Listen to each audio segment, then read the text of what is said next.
Hello. I just wanted to take a minute to say hi to everybody and to talk a little bit more about the difference between incremental change and transformational change in therapy, mental health therapy, and dealing with trauma and uh, other issues that are related to life experiences that we've had, like anxiety or eating disorders, or all the way to PTSD and dissociative disorders and even DID. Most people are probably watching this. They're either looking for a therapist that treats those type of issues, or they're a therapist that are looking at different modalities and different ways of working with those populations.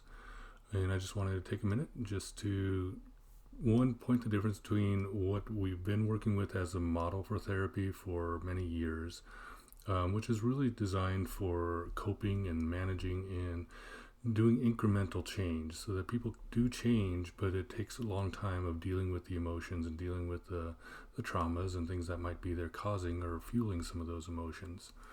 With incremental change, you're dealing with coping skills and ways to kind of think differently, challenging irrational beliefs and things like that, which has been the model for a long time for therapy. Back in the early 2004, the neuroscience really started to catch on to what memory reconsolidation is.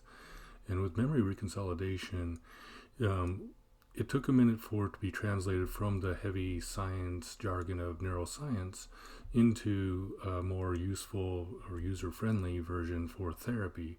But it's really important to understand, especially if either as a trauma survivor and you're looking for someone that works with trauma, or as a therapist that is working with trauma, what memory reconsolidation does and how that affects a person, and how that really is a mechanism of change for healing.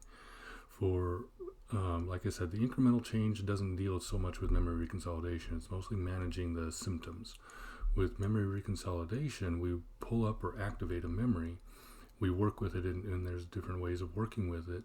Me personally, I use parts and memory and teach parts and memory therapy that was originated by Dr. Norix, and I found that to be more effective than EMDR.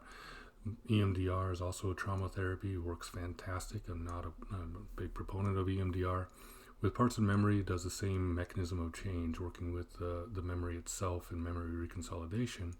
However, there's a lot more levers and different ways of working that we can keep the elevated emotions, or the triggering the high level of emotions or overwhelm, down.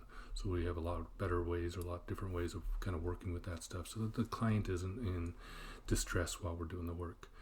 But that's parts of memory. But parts of memory, EMDR, some of the other modalities that are out there that work with memories for trauma therapy. And for trauma therapy, you have to work with the memories. You can't just work with the symptoms, because you're not really treating the trauma. So working with the memories, activating them, and then doing some techniques to neutralize or let go of the emotion attached to those memories has a generalizing effect to the rest of the system. So if you have a bad car accident 10 years ago and now you have a lot of anxiety getting on the freeway, we pull up the memory of the accident, we do some techniques for it that help neutralize or neutralize the implicit aspect of that memory, neutralizing the emotion.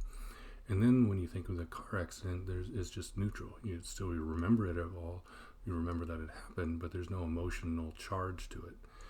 And then when you go back onto the freeway, there's still no emotional charge, there's no anxiety anymore, because that memory was fueling the anxiety in the current day. So it's transformational in that way, meaning that big change without really any effort, just going through and working with the memory, and then all of a sudden the person doesn't really have to cope or manage or deal with the symptoms of anxiety on the freeway. They're simply gone, they're healed.